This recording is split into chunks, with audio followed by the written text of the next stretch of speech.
ഇന്നലെ റംസാൻ പ്രമാണിച്ച് ചെറിയ പെരുന്നാൾ പ്രമാണിച്ച് ഫലസ്തീൻ ഗാസയിൽ അൽ ഫറൂഖ് പള്ളിയുടെ തകർന്നു കിടക്കുന്ന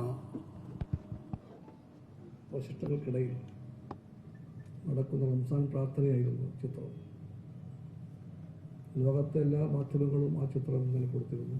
ഇന്നലെ തന്നെ ദൃശ്യമാധ്യമങ്ങൾ, ഇന്ന് മലയാളത്തിലെ ചില പത്രങ്ങളിലും ആ ഫോട്ടോയുണ്ട്.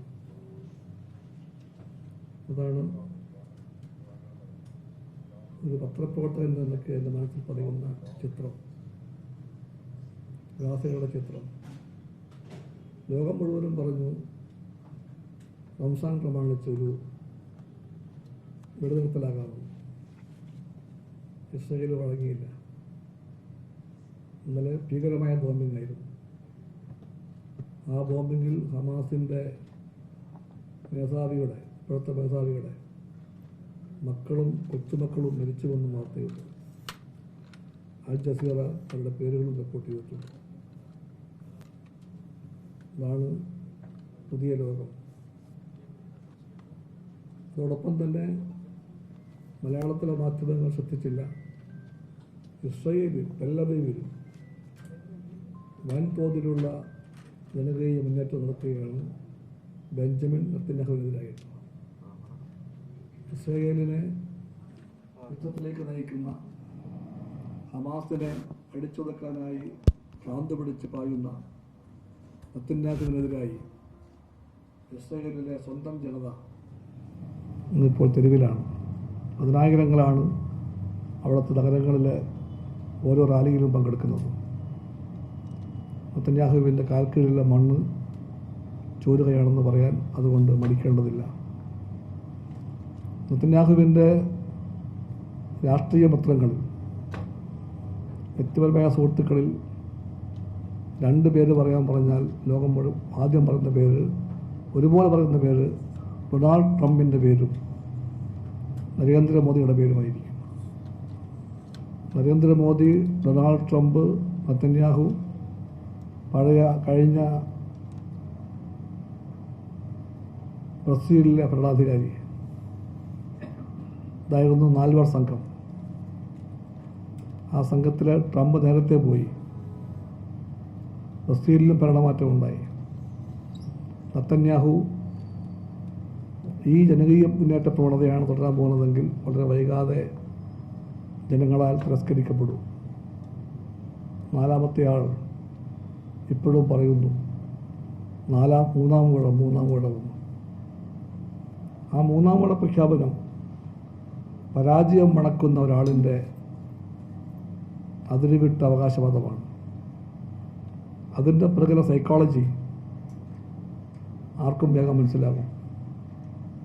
തോൽക്കാതിരിക്കാൻ വേണ്ടിയുള്ള ഒരു വലതുപക്ഷ നേതാവിൻ്റെ ആർത്തിപൂണ്ട ജൽപ്പനങ്ങളാണ് ഈ മൂന്നാം ഊഴ പ്രഖ്യാപനമെന്ന് ദേശീയ രാഷ്ട്രീയത്തിൻ്റെ, ലോക രാഷ്ട്രീയത്തിൻ്റെ പശ്ചാത്തലത്തിൽ പറയാൻ ഞാൻ ആഗ്രഹിക്കുന്നു. നരേന്ദ്രമോദിക്ക് ഒരു കാരണവശാലും മൂന്നാം ഊഴം ഉണ്ടാകാൻ പോകുന്നില്ല. മൂന്നാം ഊഴം ജനങ്ങൾ കൊടുക്കില്ല.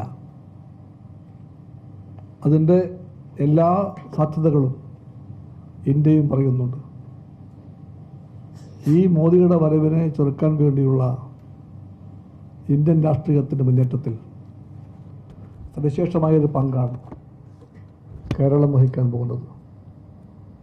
കേരളത്തിലെ LDF ദേശീയ രാഷ്ട്രീയത്തിലെ വളരെ പ്രസക്തമായൊരു രാഷ്ട്രീയ ചേരിയാണ്.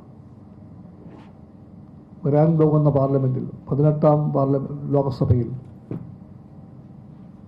ഇടതുപക്ഷ സാന്നിധ്യത്തിൻ്റെ പ്രാധാന്യം വളരെ വലുതാണ്.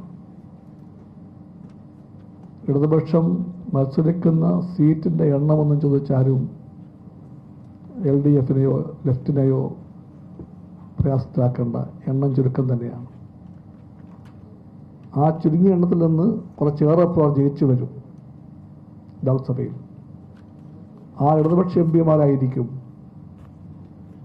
വരുന്ന ലോക്സഭയുടെ രാഷ്ട്രീയ ഗതിക്രമങ്ങളെ നിർണ്ണയിക്കാൻ പോകുന്ന പ്രധാനപ്പെട്ട പൊളിറ്റിക്കൽ ഫാക്ടർ എന്ന് പറയാൻ ഞങ്ങൾ ആഗ്രഹിക്കുന്നു.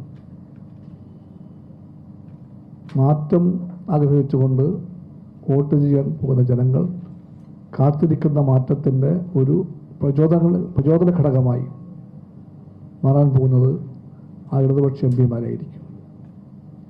ആ കാഴ്ചപ്പാടിലാണ് ഞങ്ങൾ LDFകാർ കേരളത്തിൽ നിന്ന് 20 എം പിമാരെയും ജയിപ്പിക്കാൻ വേണ്ടി അഹോരാത്രം പാടുപെടുന്നത്.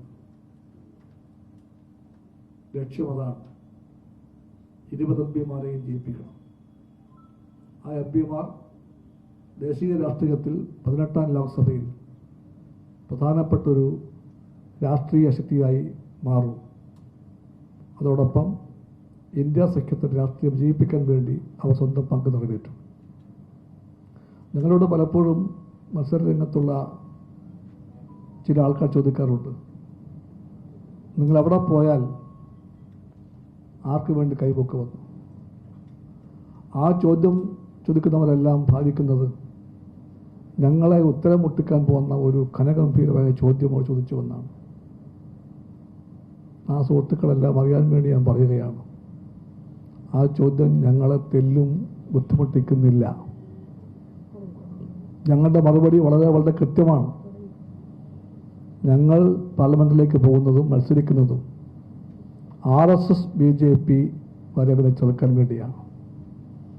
RSS BJP രാഷ്ട്രീയത്തെ ചെറുത്തുകൊണ്ട് ഇന്ത്യ സഖ്യത്തിന് വേണ്ടി വോട്ട് ചെയ്യാൻ വേണ്ടിയാണ് ഞങ്ങൾ മത്സരിക്കുന്നത്, ജയിക്കാൻ പോകുന്നത്. കൃത്യമായ മറുപടിയാണ്. ആ വ്യക്തതയുള്ള രാഷ്ട്രീയ ചേരിയാണ് LDF. കമ്മ്യൂണിസ്റ്റ് പാർട്ടിയുടെ സെക്രട്ടറി എന്ന നിലയിൽ ഞാൻ പറയുകയാണ്, ഞങ്ങൾക്ക് കൃത്യമായ മറുപടിയുണ്ട്. RSS BJP രണ്ടല്ല ഒന്നാണ്. RSS BJP വരവിനെ ചെറുത്തുകൊണ്ട് തടഞ്ഞുകൊണ്ട് ഇന്ത്യ സഖ്യത്തിൻ്റെ ഭാഗത്തു നിന്നുകൊണ്ട് കൈവെക്കാനും ജനങ്ങൾക്ക് വേണ്ടി ആ സഖ്യത്തെ ഭരിപ്പിക്കാനും വേണ്ടിയുള്ള ശക്തിയായിട്ടാണ് ഞങ്ങൾ സ്വയം ഞങ്ങളെ കാണുന്നത്.